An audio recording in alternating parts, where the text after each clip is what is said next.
Welcome to Baxter Yoga. I'm here at the Oakland Yoga Studio today, and today I'm going to share with you a nice reclining posture that's a great hip opener. It flexes the hips, it moves the knees away from each other, and it slightly rotates the legs out. And it's called Happy Baby Pose. And this can be a great warm-up posture for doing other poses in your yoga practice that involve those same sorts of actions, such as cobbler's pose, high lunge position, side angle. There's a whole slew of them that this action can be helpful for. So I'm going to show you several variations, including a variation with the straps, so you can get a sense of the different ways that you can do this depending on your starting flexibility. So we'll go from easier to more difficult, and then I'll show you a really easy version at the very end. So here we go, Happy Baby Pose. So I'm going to use a blanket because I like to have a little padding for my hips and my back, but you can certainly do this on your sticky mat or just on a carpet if you don't have those things available to you. So let's come on down, and we're going to start in constructive rest position. So the knees are bent, the feet are on the floor, and then you're going to tip your knees in and then move them away from each other. At this point, we're going to slip the hands behind the knees, and we're just going to invite the shin bones to point more or less up towards the ceiling. As I do that, I'm still pulling down on the back of my knees, inviting my knees towards my outer armpit area.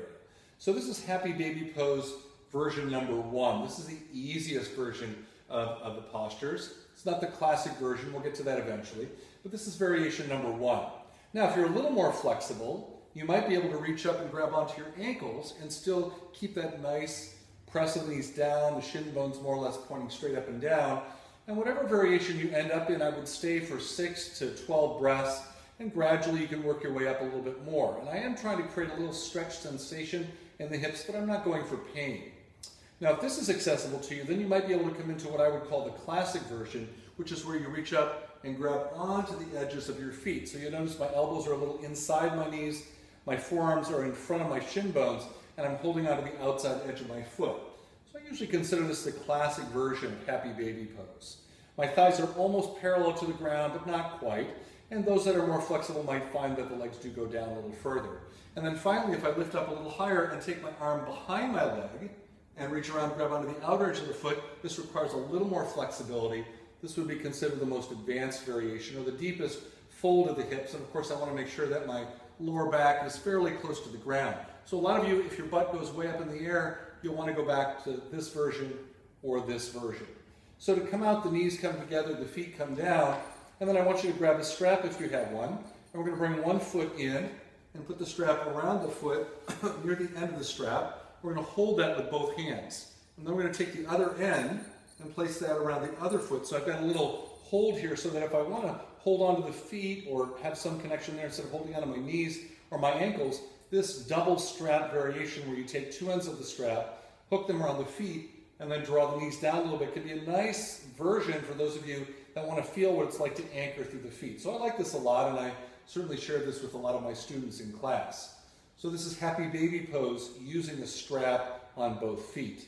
And then to come out, you'll bring the feet down to the floor for a moment, and you'll just go ahead and relax for a second. So this gives you another view of Happy Baby Pose. So you can see the legs a little differently. So the knees come in and out to the sides, the hands hook behind the knees, and the shins come up toward vertical. And then you want to hold this position for any number of breaths that feel comfortable for you. For the next version, the hands come up to the ankles and hold on there. And again, if you maintain that, that's great.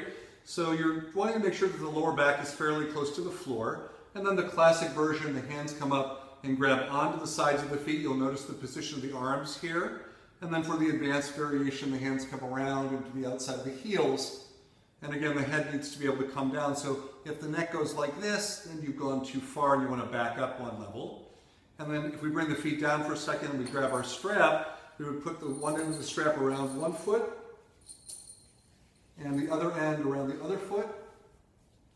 And then you've got your nice clasp here. Your elbows can be to the inside of your knees. And again, you'll hang out for 6 to 12 breaths, maybe a little longer if you're enjoying the pose. And so that gives you another angle on how the legs are positioned in this posture. And to come out, you just bring the strap down and relax for a few moments. And oftentimes you want to take a couple breaths in constructive rest, where you may feel like it is very nice for the hips to stretch the legs out and roll the legs in and out, and maybe even tap the front of the thighs. So just take a moment just to rest in a Shavasana position before moving on. And then to come up, you'll bend your knees, you'll roll to one side, and come up to sitting.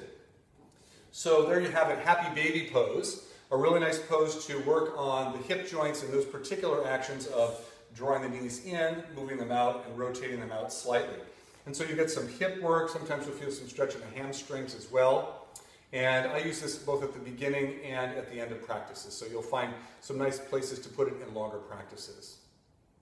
So that's it for today. You can follow me online at baxterbell.com and my blog, Yoga for Healthy Aging. And then also you can look for longer practices on the the practice channel at the website yogauonline.com. Until the next time, thanks for joining me today. Namaste.